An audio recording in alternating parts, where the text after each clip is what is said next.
Welcome to Within the Frame, where we bring the most pressing issues across the globe into focus. I'm Kim Mok-yeon. Chinese Foreign Minister Wang Yi's visit to Seoul has put China's role on the Korean Peninsula back in focus. Beijing has pledged to play a constructive role in maintaining peace while keeping its distance from direct mediation between Washington and Pyongyang. But amid these diplomatic moves, North Korea fired a dozen short-range missiles towards the East Sea earlier today. And this launch comes as President Trump is pushing to revive dialogue with Pyongyang, while North Korea has dismissed his decision to scale back joint military exercises, but left the door open to another possible Trump-Kim summit. So where does this leave the latest push for diplomacy on the Korean Peninsula? For answers to this, we invite Dr. Kim Mok-yeon, Senior Research Fellow at the Institute for National Security Strategy. A very big welcome. Good evening.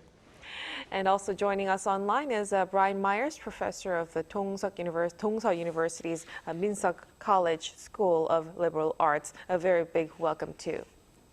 Thank you very much. So let's first start our discussion with Dr. Go. So about Foreign Minister Wang Yi's visit, what stood out to you the most?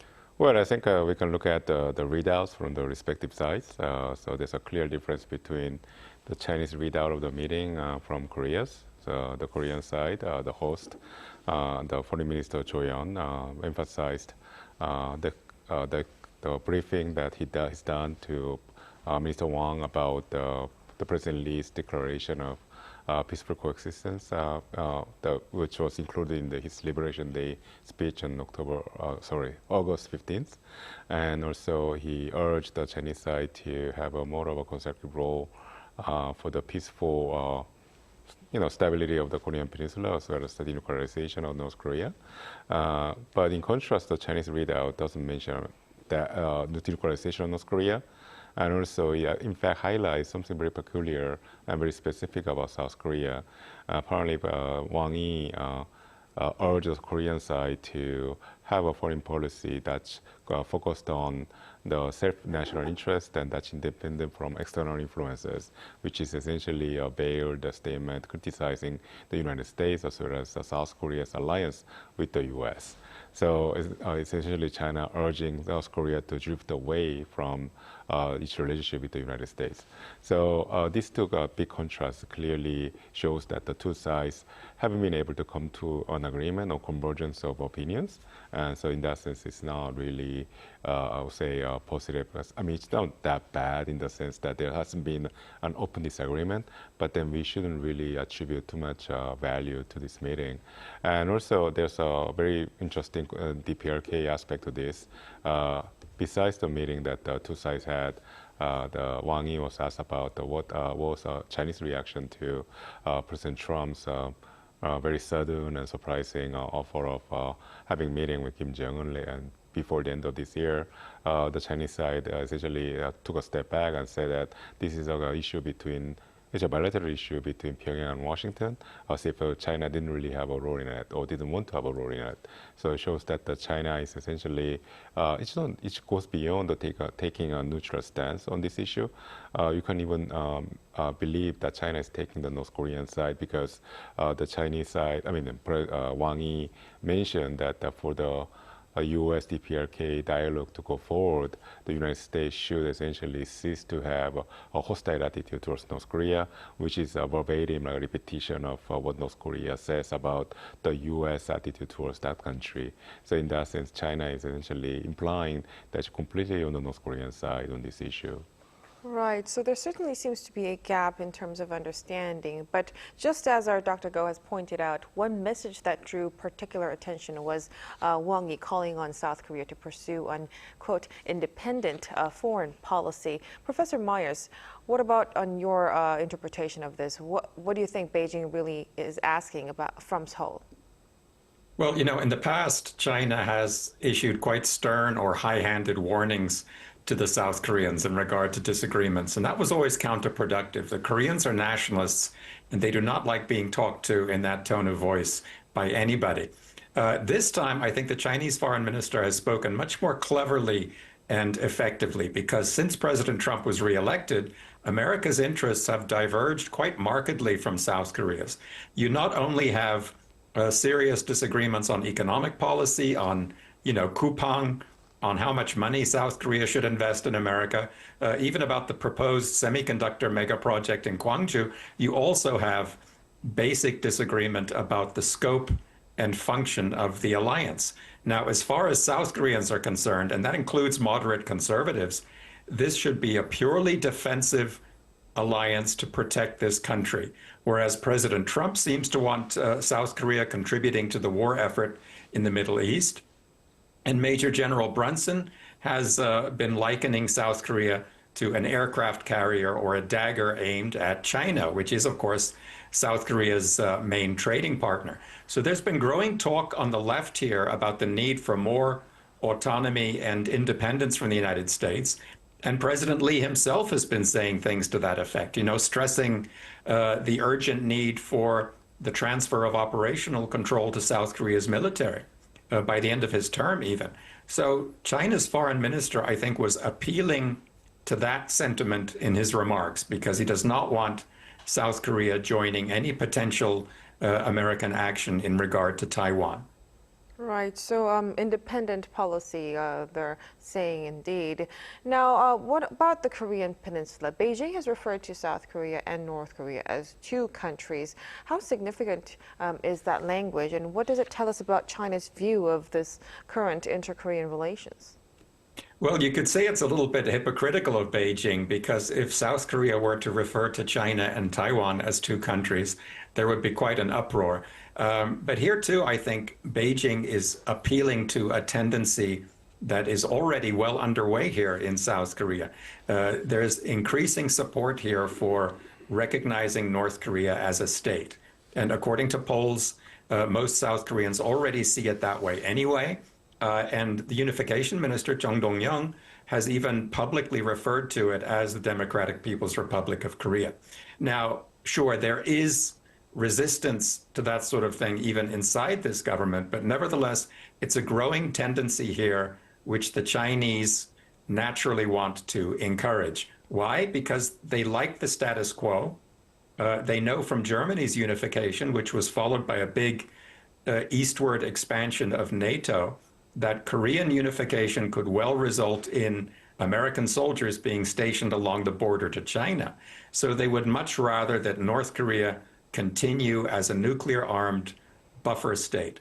But at the same time, they want tensions reduced to a minimum because they do not want to see a war break out on the peninsula that America might try to expand into China. And Beijing feels, as I do really, that the best way to stabilize the status quo on the peninsula is for both governments to recognize each other as legitimate states. I don't think that's going to solve the tension entirely, but it's a big step forward.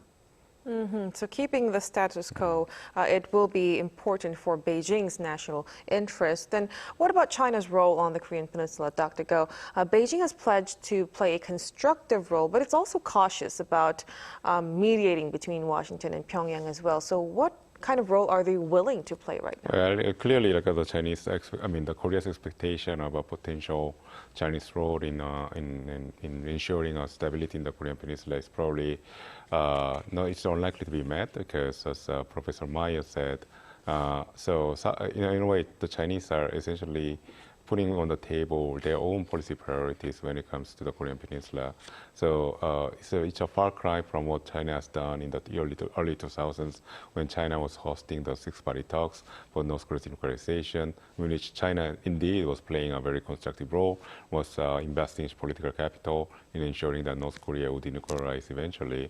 Right at the moment, China's strategic objective in the Korean Peninsula is less about essentially North Korea's denuclearization or lowering the tension in the Korean Peninsula. Essentially, not using North Korea, but siding North Korea in the most important strategic issues, including denuclearization.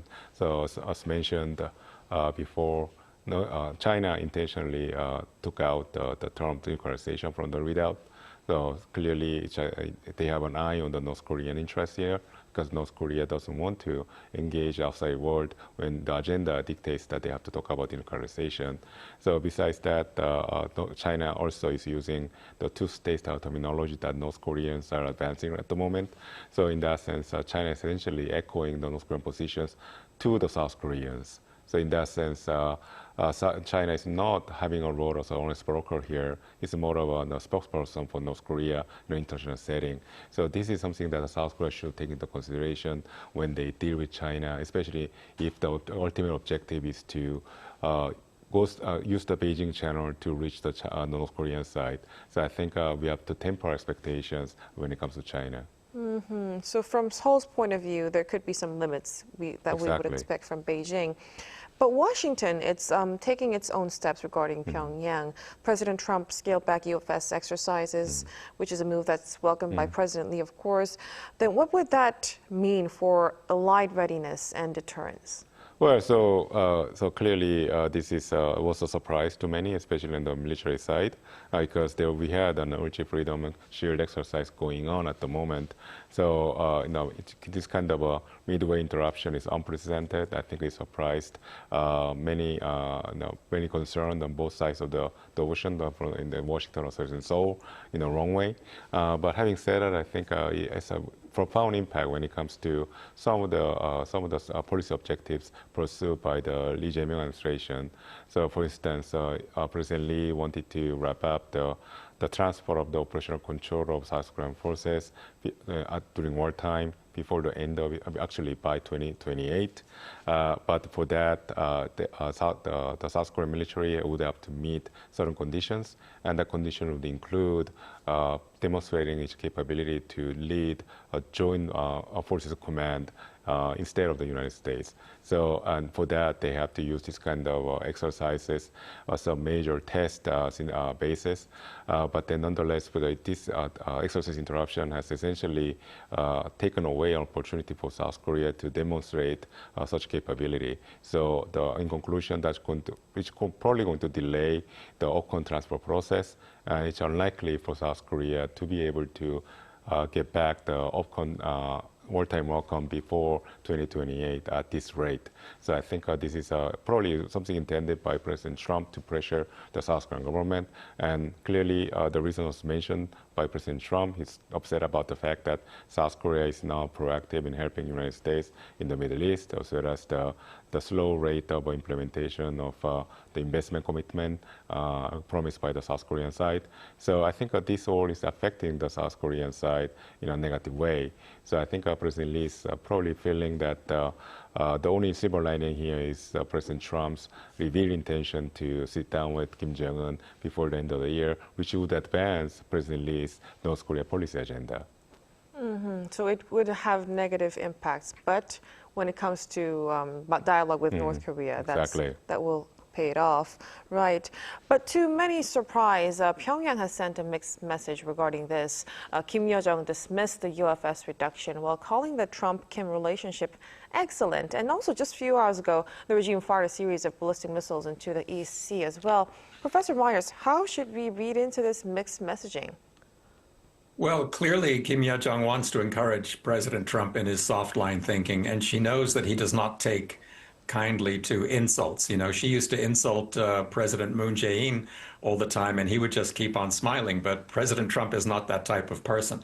On the other hand, you could say that President Trump spoiled the North Koreans during his first term by simply canceling Ulchi Freedom Guardian, as it was called then, at Kim Jong-un's request. Now, 8 years have passed since then, and North Korea is a much stronger and more prosperous country now, arguably with a lot more stature on the international stage as well. So as Pyongyang sees it, the very least that Washington should do now, if it's serious about wanting a new relationship, is to cancel UFS altogether.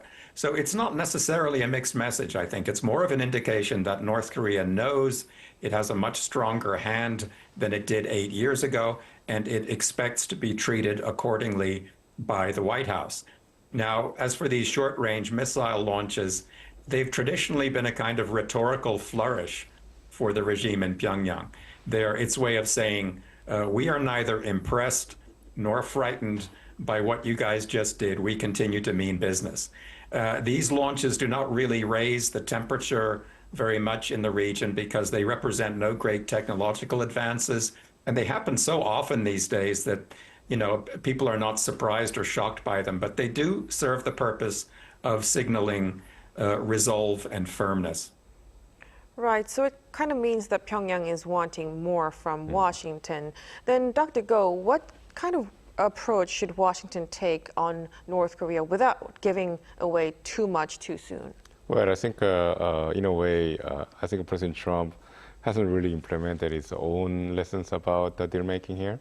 I agree with Professor Myers on this, that North Korea has a much stronger position when it comes to negotiating with Trump compared to 8 years ago.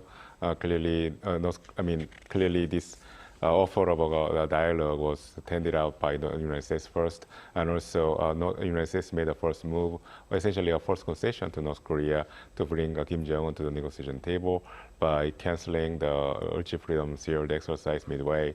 So these are huge gestures that North Korea has been asking for many years, but at the moment, at this time, North Korea clearly feels that it has a much stronger negotiating hands. So I think North Korea is going to ask more for an eventual summit to materialize before the end of this year. So I think President Trump understands this, but nonetheless, I think the fact that President Trump is not trying to play hard to get, so to speak, in these negotiations with North Korea shows that President Trump is essentially come to terms with the fact that the United States doesn't really enjoy a strong position vis-a-vis North Korea. So I think this is really going to be about limiting the downside to a potential summit between President Trump and Kim. There is just increasing concern both Seoul and Washington that President Trump might actually promise too much. And here, even though his promises might not be implemented eventually, what matters here is that some of the arguments, or some of the terms he's going to use could advance North Korean agenda and interests. For instance, if President Trump uses the term nuclear weapon state, that has the function of legitimizing North Korea's illicit nuclear program, for instance. And for President Trump, who doesn't get obsessed with these kind of terms, might think that this is a very low concession, but nonetheless, it's going to have a huge ramifications for North Korea policy everywhere for the international community down the road. So in that sense, I think these are the small concessions that President Trump might think this is just an entreaties for North Korea to talk, but because he might think that there's no tangible, concrete downside to this. But nonetheless, these are exactly the kind of concessions and goals that North Korea might be pursuing through meetings with President Trump in person later this year. Then what about the role of South Korea? President Lee said that Seoul would act as a pacemaker for U.S.-North Korea dialogue. What kind of role would that actually look in practice? So I think President Lee's use of the term pacemaker to President Trump's role as a peacemaker is essentially a tacit recognition of the fact that South Korea doesn't really have a channel of communication with Pyongyang, therefore no leverage vis-a-vis North Korea at the moment. It's a fact that South Korea's role in any kind of negotiation with Pyongyang is going to be minor.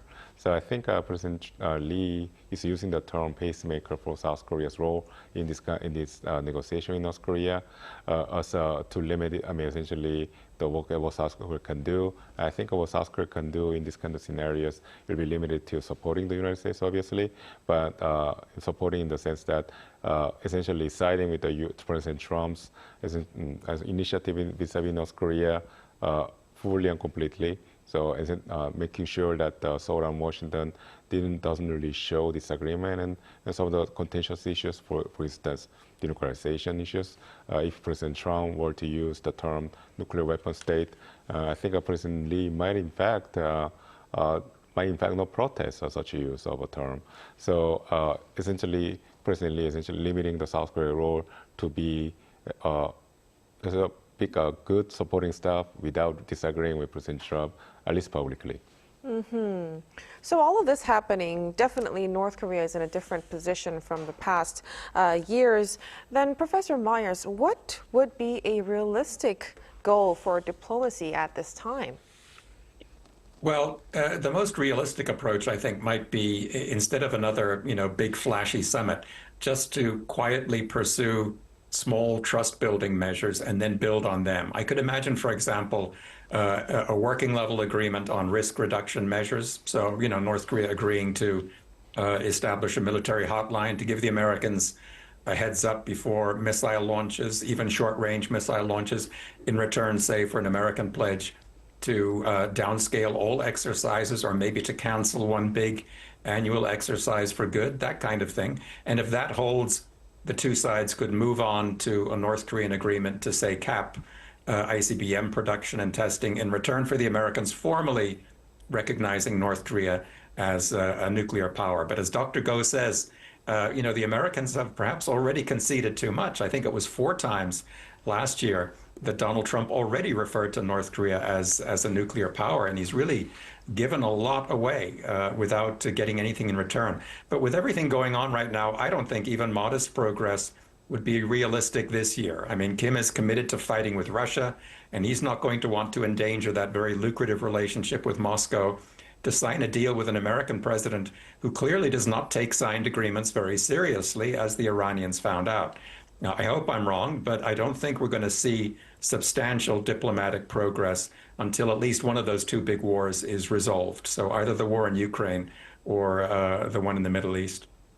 Right, so definitely a lot is going on and a lot of uncertainty, of course. So expectations may have to be different this time around, and we'll have to see whether this latest diplomatic momentum could actually lead to some fruitful results. But as for now, we'll have to leave our discussion right here tonight. Dr. Go, thank you so much for your insights. My pleasure. And of course, Professor Myers, we really appreciate your time. Always a pleasure. Thank you. And that'll be all from us on Within the Frame tonight. Be sure to tune in again next time as we continue to explore the stories that matter. Until then, stay informed and engaged.